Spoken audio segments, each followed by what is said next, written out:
Hi guys, good morning everyone. At ito na nga, maagang maaga talaga dahil magluluto ako at ito bibiyakin ko yung nyog. So syempre marunong ako nito. Natutunan ko to nung bata pa lang ako mula sa nanay ko.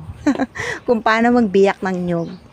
Alam nyo guys, kasi nakadepende sa kung ano yung mabibili kong gulay araw-araw, yung uulamin namin. So yan na nga, sakto-sakto kasi meron akong nyog dito, galing pa to guys sa probinsya. Pagkatapos, kanina dumaan si tatay, tapos yung isa ko pang suki, naisipan ko nga dapat magpapakbet. Naalala ko meron pala akong nyog, kasi sayang naman kung tatagal to kasi guys, masisira yung nyog. Kaya imbis na lulutuin ko ng pakbet, gagawin ko, gagataan ko na lang. Buti na lang talaga marunong din ako magkayod ng nyog. Syempre natutunan ko yan nung bata ako dun sa nanay ko. Pero nung una ako nag-aral magkayod ng nyog, nagkasugat-sugat din yung daliri ko tsaka kamay ko. Kasi tumatama dito sa ipin ng kayuran. Magpipiga na ako ng nyog. Bali nilagay ko dito hot water, 2 cups. Bali guys, isang pigaan lang yung gagawin ko. Bali kakanggata lang yung kukunin ko. So alam nyo na nga guys, yung lulutuin ko ngayon ginataang gulay, walang sahog na karne o ng hipon. Kung ano lang yun nandito sa bahay, yun lang ang gagawin ko.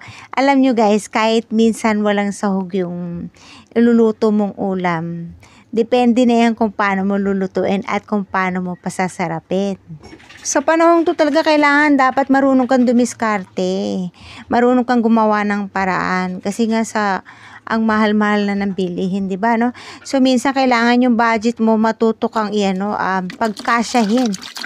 Siyempre, paano kasi kung wala ka ng pambili ng karne, wala kang pambili ng hipon, ibig sabihin, hindi ka na magluluto ng ulam. No? Paano kung ang kasya lang sa pera mo ay puro gulay lang, 'di ba? So mas maganda rin talaga kailangan marunong kang mag-budget at syempre marunong kang magluto kung anong luto yung gagawin mo dun sa binili mong gulay. Kasi to guys, ito pwede mong igisa lang or pwede mo lang din ngang ipakbet, lalagyan mo ng bagoong isda or bagong alamang, ulam na yon. Ito nga nagkataon nga, 'di ba? Meron akong nyog, kaya nga sabi ko, gagataan ko na lang. Kaya itong gulay ko guys, worth 70 pesos lang to lahat, no? Dahil nga libre naman yung nyog, dahil binigay lang sa akin yung nyog. Kaya murang-mura na yun guys, no? So, kesa naman pag-ulamin mo yung kids ng kung ano-ano lang na hindi masustansya, dito ka na sa gantong klase na ipauulam sa anak mo, siguradong masustansya pa. At the same time, mura pa talaga.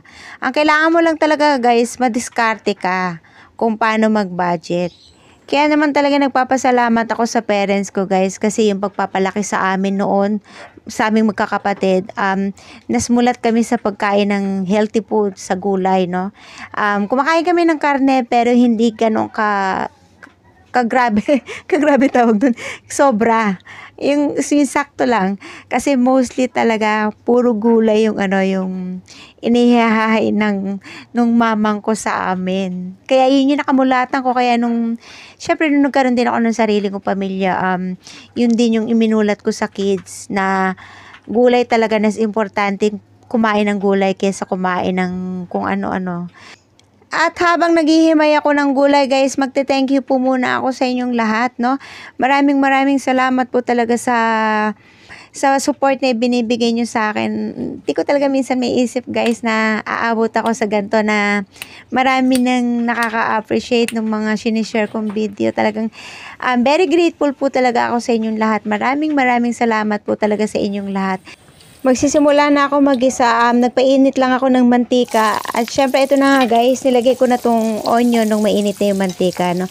Sakto lang, medium fire lang para hindi naman masunog yung sibuyas. So, igigisa lang natin to hanggang sa maging translucent. At pagkatapos ilalagay ko na tong garlic. Syempre igigisa lang natin. Malalaman nyo to guys pag okay na, kasi maaamoy mo yung amoy ng bawang at saka sibuyas. Mabango na. So, eto na. Pagkatapos nun, syempre lalagay ko na tong shrimp paste o yung tinatawag na bagoong alamang. So, ganyan lang kadali. Igigisa lang natin to.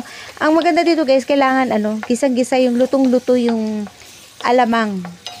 Syempre lalagyan ko to ng MSG or yung bechin for umami taste. Syempre yun lang guys, nilalagay ko talaga, no? Kahit sa ano mga niluluto ko, MSG lang talaga yung nilalagay ko for the umami taste, no? Hindi ako mahilig maglagay ng yung mga bagong pampalasa ngayon, no?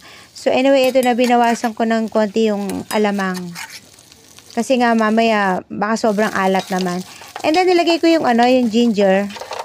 At pagkatapos, eto na, ilalagay ko na tong kalabasa.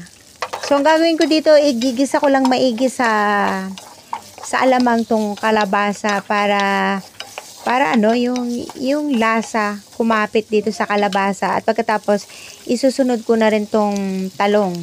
Kasi guys, yung talong kasi is parang walang lasa, 'di ba? Kasi ma-water content yung talong. Kaya ang ginawa ko, pag nagigisa talaga ako, sinasama ko na sa gisa yung yung talong para yung flavor nung ginisa nating alamang kanina kumapit na sa talong. So, eto na guys, nilagay ko na yung gata. Balikin na halati ko lang.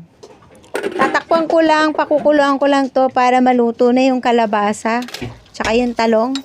So, pagkatapos nito guys, ilalagay ko na rin yung yung sitaw. Tsaka yung okra. Sama na natin yan. All together na yan. At bago ko pa makalimutan, ilalagay ko na yung siling green. Syempre, hindi mawawala yan. So, ito na nga guys, syempre titikman ko muna kung tama na ba yung alat.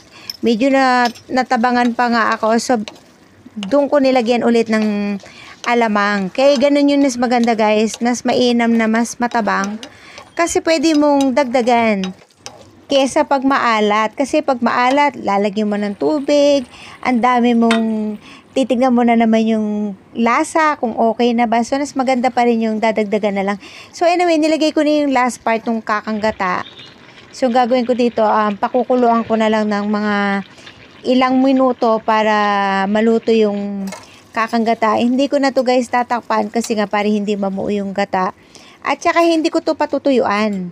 Kasi ito yung gusto ng kids guys, yung yung masabaw. Isa to sa pinakahabol nila, yung sabaw ng gata. Arat na, ito na yung aking ginataang gulay na kahit walang sahog na karne, masarap naman. Pasok na pasok sa budget, worth 70 pesos. So that's it guys. Ayun, nag-enjoy kayo sa aking video for today. Thank you for watching and God bless everyone. Bye-bye.